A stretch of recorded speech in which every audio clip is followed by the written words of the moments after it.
This is my 2018 Ram Cummins 2500. It's a 2018.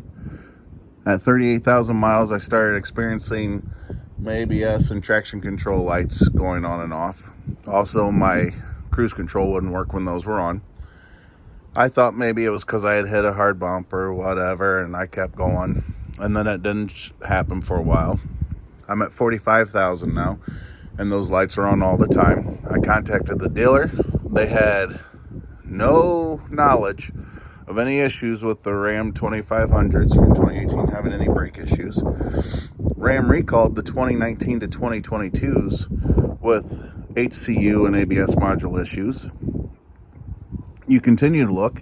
In October of 22, there was a class action lawsuit against Ram for the 2500 and 3500s having these brake issues for the 2017 2018s. And now the NHTSA in December of 22 launched an investigation into these issues.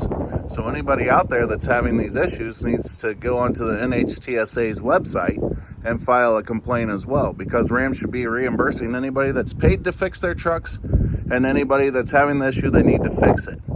They're responsible for anybody getting in accidents. They're responsible for anybody getting hurt, as far as I'm concerned. They know this is a problem. It's a well-known problem, and they need to fix it.